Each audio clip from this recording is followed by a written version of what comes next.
अब यहाँ 10वीं गणित प्रश्नावली 8.3 का प्रश्न 4 है और इसका कौन सा प्रश्न हम देख रहे हैं? चौथा। दोनों तरफ सर्वसमीका दी है, इनको सर्वसमीका कहते हैं। हमको सिद्ध करना है कि ये सर्वसमीका इस सर्वसमीका के क्या है? बराबर है। तो हम एक LHS लेके चलते हैं और RHS लाने की कोशिश करेंगे। तो देखिए यहाँ पर मैं LHS लिख रहा हूँ। LHS का मतलब जो बराबर के इधर का है। तो क्या लिखा है? 1 प्लस सेक ए और बटे में क्या है? ये है सेक ए। ठीक है। अब देखो यदि टेन है, कॉट है, सेक है, कॉसेक है तो जनरली इनको साइन कॉस में बदल लेना चाहिए। तो ये लिखा मैं 1 प्लस सेक का मतलब क्या है? 1 बटे कॉस ए, फिर पूरे के बटा लगाऊंगा, इसको भी क्या लिखूंगा? 1 बटे कॉस ए। ठीक है।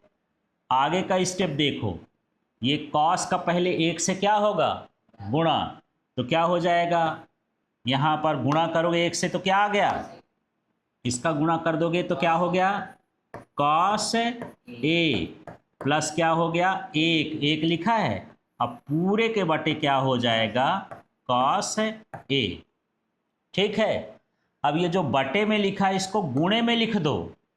तो 1 बटे कॉस ए है तो गुणे में जाएगा तो कॉस ए बटे क्या हो जाएगा? कॉस ए बटे क्या हो जाएगा? 1। लाइन समझ में आ गई? इसको इधर गुणा करके इसको हल किए हैं, बटे वाले को उल्टा कर दिए। इसमें से ये कॉस ए कैंसिल हो जाएगा। ये बचा हमारे पास 1 प्लस कॉस ए। संख्या पहले लिखते हैं तो इसको मैं सीधे क्रम में जमाया दिया, पक्षांतर अक्षांतर मत समझ लेना। अब देखो आया क्या? ये आया क्या? नहीं आया। नीचे क्या है? 1 माइनस कॉस ए। क्या इसमें 1 माइनस कॉस ए का ऊपर नीचे गुणा कर दें? है ना। तो यहाँ पर देखो गुणे 1 माइनस कॉस ए और यहाँ पर बटे में भी 1 माइनस कॉस ए। गणित में किसी भी संख्या का जोड़, गुणा, भाग कुछ भी कर सकते हो, बस उसका मान नहीं बदलना चाहिए। यदि इसमें भाग कर रहे हैं, गुणा कर रहे हैं तो ये कट के एक ना हो जाएगा, पर हमको वो लाना है तो हम ऐसा कर रहे हैं। अब देखना इस कोष्टक को, यदि मैं कोष्टक में इसको लिख दूं, कोई सूत्र बन रहा है क्या?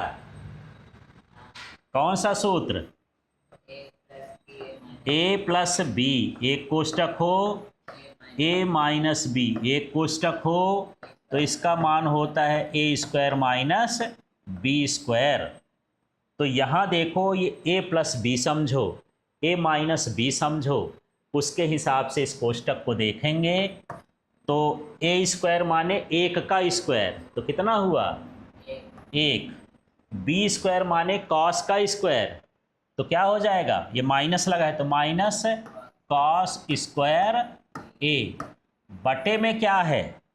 बटे में क्या बचा यहाँ? हाँ, तो 1 माइनस कॉस ए। अब मिला लो, आया क्या? यहाँ साइन स्क्वायर चाहिए। हाँ, तो ये 1 माइनस कॉस स्क्वायर बराबर क्या होता है? साइन स्क्वायर ए। तो यहाँ क्या हो जाएगा?